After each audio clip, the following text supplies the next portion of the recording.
Islamabad. More than a year since issuing notices to the Pakistanis mentioned in the Panama Papers, the country's tax officials are losing hope of obtaining information about the money used to buy assets abroad.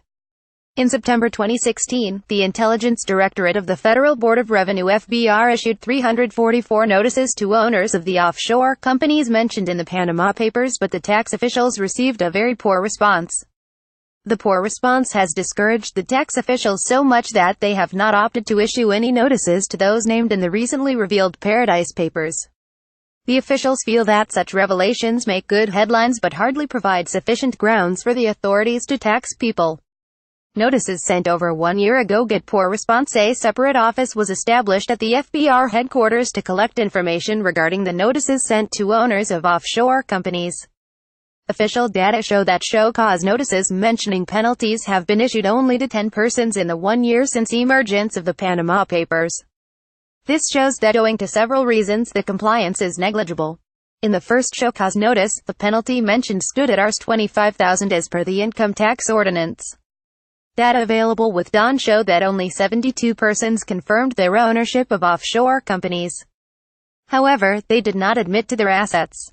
12 individuals were reported to be dead in the responses received from their widows. As many as 55 persons denied that they had links with the offshore companies. 84 notices could not be delivered on the addresses mentioned in the Panama Papers.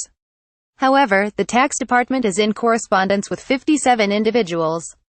54 individuals replied that they did not fall under the jurisdiction of the Pakistani tax authorities because they were non-resident Pakistanis. An official said the Panama Papers experience had shown that leaks only helped in identifying the names of certain people. The challenge before the FBR was to obtain details of the assets accumulated by such people, which were not shared in documents like the Panama Papers. During investigations it was found that an offshore company was established in the name of a man. He was shocked to know that he owned an offshore company, the official said. "We can't get anything out of these notices," the official said, adding that the only option before the department was to get information from the Organization for Economic Cooperation and Development's multilateral mechanism regarding the exchange of information on assets.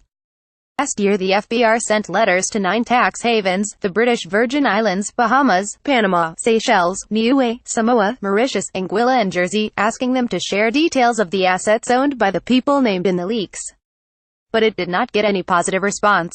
A senior official said nothing would come out of such leaks until Pakistan entered into treaties about avoidance of double taxation. Published in Dawn, in November 19, 2017.